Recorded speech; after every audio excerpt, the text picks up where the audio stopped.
সম্প্রতি DS production হাউসের তরফ থেকে যাদবপুর ইন্দুমতি সভাগৃহে এক দিবসীয় আলোচনা সভার আয়োজন করা হয়েছিল। এই আলোচনা সভার মূল বিষয় ছিল মনের কথা বলা। এই আলোচনা সভায় উপস্থিত ছিলেন অভিনেত্রী ও মডেল রূপা ভট্টাচার্য, আধিকারিক আহেরি দাস, সঙ্গীতশিল্পী ও মনোবিদ রাজশ্রী বন্দ্যোপাধ্যায়, বিশিষ্ট সঙ্গীতশিল্পী সুমনা চক্রবর্তী, ডাক্তার শুভজ্যোতি চট্টোপাধ্যায়, অদিতি সরকার, অরুণিতা রায়, রিঙ্কু মাইতি, অনিক কর, আরতি শ্রীবাস্তব, বেবি ত্রিনা সাউ, বেবি সৌরিনী দে, অদিতি মুখোপাধ্যায়, এছাড়াও আরও অনেকে। সমস্ত অতিথিদের উজ্জ্বল উপস্থিতি অনুষ্ঠানটিকে সাফল্যমণ্ডিত করেছিল। অনুষ্ঠানটি পরিচালনা করেছিলেন শর্মিষ্ঠা ব্যানার্জি এবং সঞ্চালনা করেছিলেন সৈকত নন্দী। এছাড়াও সমাজের বিভিন্ন প্রতিষ্ঠিত ব্যক্তিবর্গদের বিশেষ সম্মাননা প্রদান করা হয়েছিল। এই অনুষ্ঠানের ফুড পার্টনার হিসেবে ছিলেন ক্যাফে সানশাইন।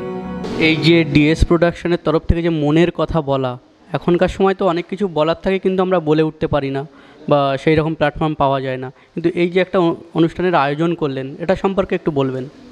ডেফিনেটলি নমস্কার আলাপ টিভিকে ডিএস প্রোডাকশনের পাশে থাকার জন্য। আমি ডিএস প্রোডাকশনের কর্ণধার শর্মিষ্ঠা ব্যানার্জি।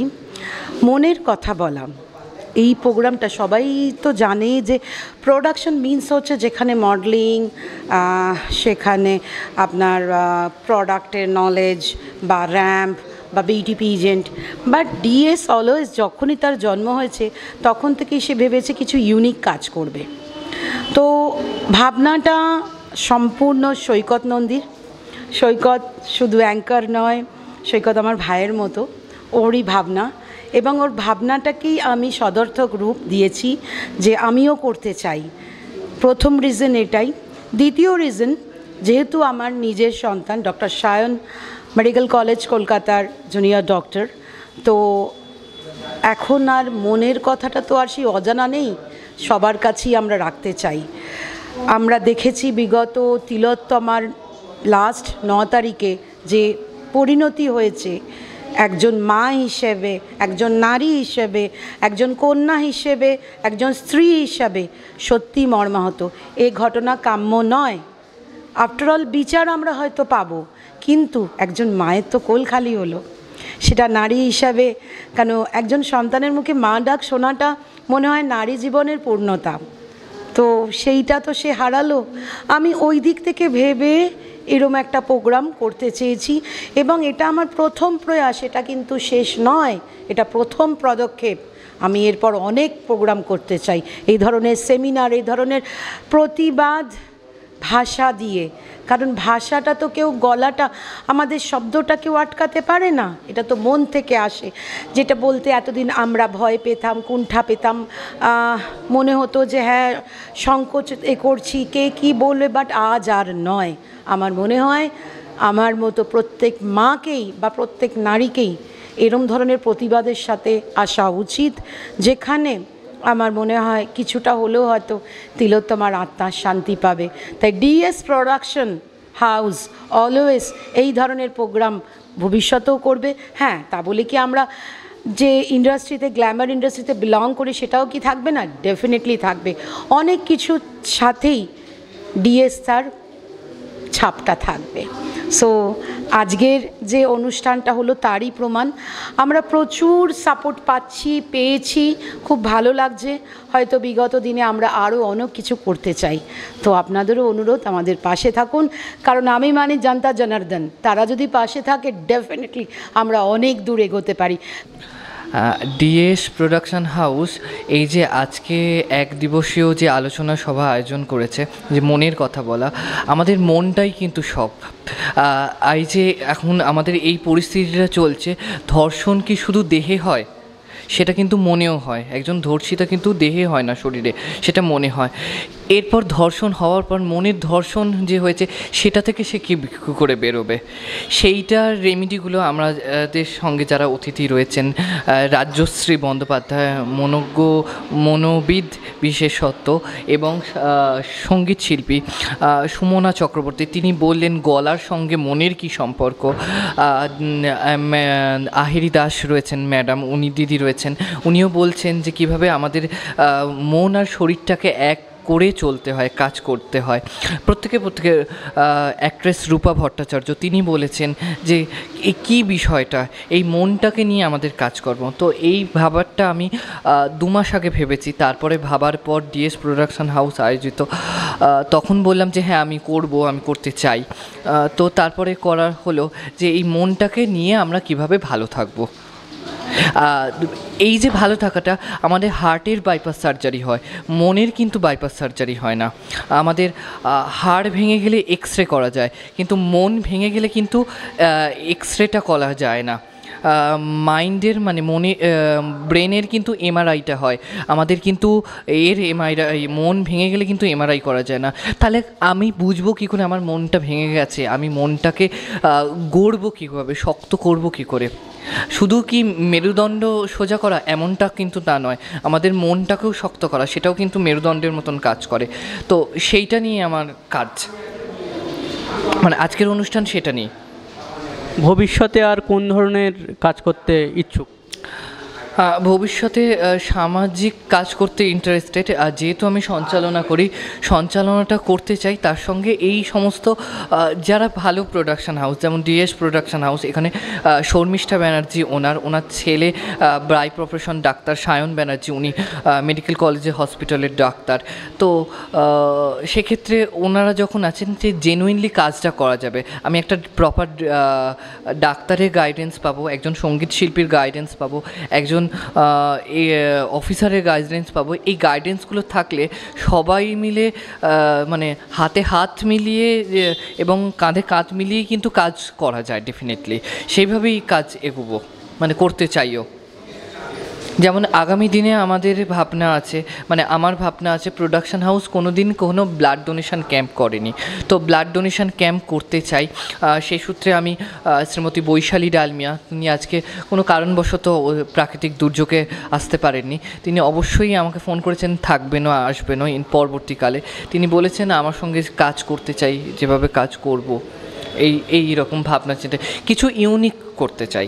মানে যেটা হচ্ছে, আমার সৈকতের সাথে অনেক দিন ধরেই কথা হচ্ছিল, এবং মানে যখন ওর সাথে কথা হচ্ছে প্রায় মাস দেড়েক আগে, তখন থেকে আজকের ডেটটা বলে রেখেছিল, এবং আজকের ডেটে এখানে আসবো বলে আমি আমার শুটিংয়েও বলে রেখেছি যে আজকে কিন্তু আমাকে ছাড়তে হবে, পারবো না। তার কারণ এখন যেরকম একটা যা পরিস্থিতি এই মুহূর্তে গোটা রাজ্য জুড়ে, আমরা একটা নিজেও জানি তিলোত্তমার একটা দুর্ঘটনা নিয়ে আমরা সবাই প্রচণ্ড বিচলিত, কিন্তু এই মুহূর্তে এই অনুষ্ঠানটা আমি তারপরেও করতে এসেছি কারণ আমার মনে হয়েছে এই গোটা মানুষের এই যে আন্দোলন বা মানুষের খারাপ থাকা বা এই আর্থসামাজিক অস্থিরতা, তার সাথে প্রতিটা মানুষের মন ভীষণভাবে কানেক্টেড। আমাদের মন যদি সুস্থ না থাকে তাহলে আমরা কখনোই নাগরিক হিসেবে একটা সুস্থ সমাজ তৈরি করতে পারবো না।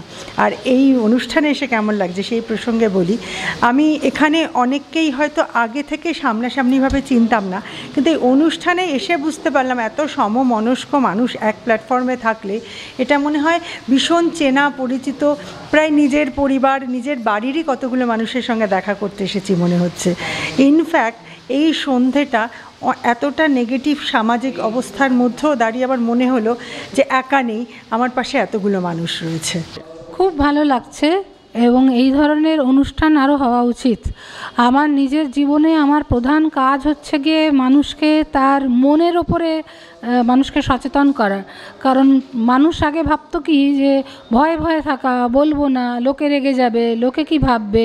আমার নিজেরও যে একটা বক্তব্য আছে, আমার নিজের যে একটা সত্তা আছে, আমার মন বলে যে একটা পদার্থ আছে, এটাই সচেতনতাটা মানুষের মধ্যে ছিল না। তো আমার দীর্ঘ জীবনের যে কাজ করেছি, আমার কাজ হচ্ছে গিয়ে মানুষকে কাউন্সেলিংয়ের পরিষেবাটা কি, সেটার জন্য তার নিজের জীবনে কি উন্নতি হতে পারে, বা শুধুমাত্র মনের রোগ বা মনের সমস্যা হলেই না। অনেক সময় আপনারা দেখবেন আজকে বড় বড় যে খেলোয়াড়, তারা প্রত্যেকে তাদের স্ট্রেস ম্যানেজমেন্টের জন্য একজন করে ব্যক্তিগত তাদের থেরাপিস্ট বা তাদের সাইকোলজিস্টের পরামর্শ নেন। বিদেশে যেরকম প্রত্যেকের একজনের নিজস্ব করে সাইকোলজিস্ট থাকে, সাইকোথেরাপিস্ট থাকে, তারা কিন্তু সাইকিয়াট্রিস্টের কাছে যান না। সাইকিয়াট্রিস্টরা যে রোগের চিকিৎসা করেন ওষুধ দিয়ে, একজন মনস্তত্ত্ববিদ বা সাইকোলজিস্ট সেটা কিন্তু কথার মাধ্যমে চিকিৎসা করেন, কথার মাধ্যমে হেল্প করেন। এবার থেরাপি মানে কি? থেরাপি মানে চিকিৎসা। সাইকোথেরাপি, সাইকো মানে মন, থেরাপি মানে চিকিৎসা। বহু ধরনের সাইকোথেরাপি হয়, কাউন্সেলিং এক ধরনের সাইকোথেরাপি। আবার কাউন্সেলিং কথাটা দুটো মানে, একটা মানে হচ্ছে অ্যাডভাইস বা পরামর্শ দেওয়া, আর একটা মানে হচ্ছে চিকিৎসা। এই যে স্ট্রেস ম্যানেজমেন্ট যেগুলো বলছি খেলোয়াড়দের বা যে কোনো ফিল্ডে, সেখানে তারা একটা অ্যাডভাইস পাচ্ছেন কিভাবে নিজেদের লাইফস্টাইল চেঞ্জ করবেন, বা দরকার মতন থেরাপিও পাচ্ছেন। কিন্তু থেরাপিটা অনেক পরে আসে। প্রথমে যদি আমি সচেতন হয়ে যাই, অ্যাওয়্যার হয়ে যাই, যদি আমি জানি যে কিভাবে আমি এই টেকনিকগুলো ফলো করলে নিজেকে ভালো রাখতে পারবো, তখন আর আমার সমস্যাটা অসুখে পরিণত হবে না, তখন আমি নিজেই নিজেকে ঠিক করতে পারবো। কিন্তু যদি দেখি যে আমি নিজে নিজে পাচ্ছি না, আমার এমন একটা সমস্যা হচ্ছে, সেটা যে কোনো সমস্যা আমার হাতের বাইরে চলে যাচ্ছে, সেটাকে আর লজ্জা করে বা ঢেকে রেখে লুকিয়ে রেখে লাভ নেই। যত তাড়াতাড়ি সম্ভব সেটাকে কোনো মনস্তত্ত্ববিদের কাছে গিয়ে রিপোর্ট করা এবং সেখান থেকে বেরিয়ে আসার চেষ্টা করা। ডিএস প্রোডাকশনকে অনেক ধন্যবাদ যে এরকম একটা সময় এরকম একটা সুন্দর অনুষ্ঠানের আয়োজন করেছে। আমি বারবার বলি যে আজকের অনুষ্ঠানটা এন্টারটেনমেন্ট নয়, এনলাইটেনমেন্ট। আমাদের এই সময় চারিদিকে যেমন অবস্থা চলছে, তার মধ্যে আমাদের প্রত্যেকের আলোকিত হওয়া উচিত। এবার এক একজন এক এক রকমভাবে আলোকিত হবেন। কেউ শিক্ষার মাধ্যমে হবেন, কেউ মনের মাধ্যমে হবেন। আর আমাদের সকলের সমস্যা হচ্ছে আমরা মনের কথা কাউকে বলতে ভয় পাই, আমরা মনের কথা যেন বলতে চাই না, আমরা গুমড়ে গুমড়ে মরি, কাউকে শেয়ার করতে পারি না।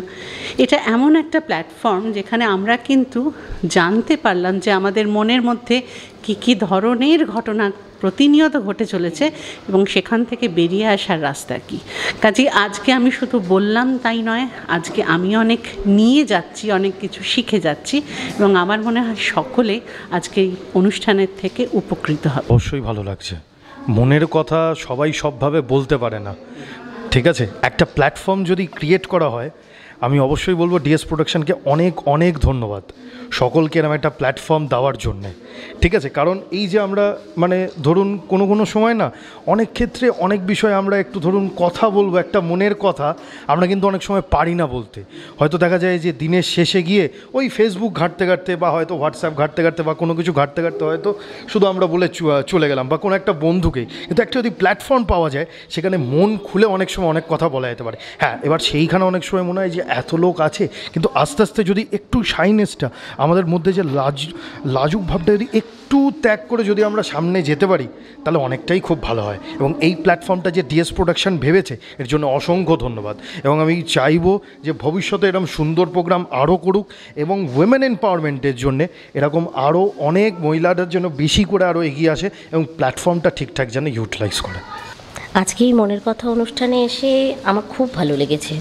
আপনাদের সবাইকে পেয়ে আমার সত্যি খুব ভালো লেগেছে এবং আপনারা যে সবাই নিজের মনের কথা বললেন বা আমি আমার তরফ থেকে যেটা শেয়ার করতে পারলাম, এটা বলতে পেরে আমি খুব খুশি এবং আপনাদের সবাইকে এবং প্রোডাকশনকে অনেক অনেক ধন্যবাদ। নমস্কার, আমি দেবলীনা মুখার্জি। আজকে এই অনুষ্ঠানে আসতে পেরে খুবই ভালো লাগছে, কেননা আমরা সুমনা ম্যামকে আমরা জানতাম উনি শুধু সঙ্গীত শিল্পী, কিন্তু ওনার যে অন্য আর একটা সুন্দর দিক আছে, মানুষকে একটা স্ট্রেস মুক্ত করা। মানে আমরা সবসময় ভাবি স্ট্রেস মানে মেন্টাল স্ট্রেস, কিন্তু স্ট্রেস যে গলারও স্ট্রেস হতে পারে এবং সেটাকে কিভাবে মানে তার থেকে আমরা মুক্তি পেতে পারি, কিভাবে করতে পারি, রিলিফ পেতে পারি। তো সেটা উনি সুমনা ম্যামের আজকে এখানে এসে এটা না শুনলে মানে জানতেও পারতাম না, বুঝতেও পারতাম না। কেননা আমি নিজে ডিজিটাল মার্কেটিং করি, তো ডিজিটাল মার্কেটিংয়ে আমাদের অনেকক্ষণ ধরে কথা বলতে হয়, ঠিক আছে? তো সেই এতে আমাদেরও কিন্তু একটা গলা স্ট্রেস হয়। যেমন ওনারা গান করেন, যারা কবিতা বলেন, তাদের বা একজন টিচারও এখানে প্রশ্ন করেছিলেন, তো ওনাদেরও যেমন গলাটা স্ট্রেস হয়, ডিজিটাল মার্কেটিং আমরা যারা করি তাদেরও কিন্তু একটা গলার স্ট্রেস হয়। তো এই স্ট্রেসের জন্য আমাদের এই গলাটাকে কিভাবে ভালো রাখবো, রাখবো, সেটা খুব সুন্দরভাবে উনি বললেন। তো জানি না কতটা মেনটেন করতে পারবো, তবে আমি চেষ্টা করব। ম্যাম যেটা বললেন, সুমনা ম্যাম, সেটাকে ফলো করতে। আর এখানে যারা উপস্থিত আছেন তারাও নিশ্চয়ই অনেক করেছেন, তারাও নিশ্চয়ই অনেক হেল্প পেয়েছেন গলার এতে। আর এই ধরনের একটা আলোচনা সভা, যেটা নানান দিকের আলোচনা, যেমন আমরা অনেক সময় ডিপ্রেশনে বহু লোকে ডিপ্রেশনে চলে যাচ্ছে, সেখান থেকে কিভাবে ওভারকাম করবে। অনেকে বিজনেস করতে চাইছে, পাচ্ছে না, সেখানে কিভাবে নিজেকে প্রতিষ্ঠিত করবে। অনেকে অভিনয় করতে চাইছে, পারছে না, সেখানে কিভাবে নিজেকে প্রতিষ্ঠিত করবে।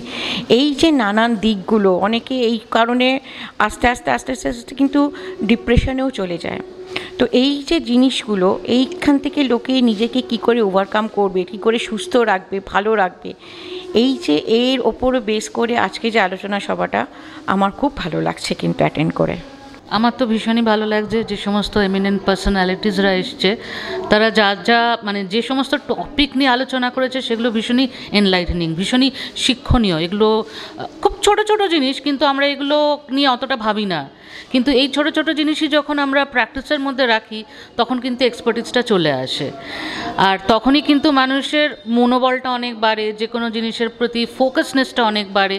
তখনই কিন্তু যে কোনো ফিল্ডে যেই থাকুক না কেন তার উন্নতিটা হতে হয়ই।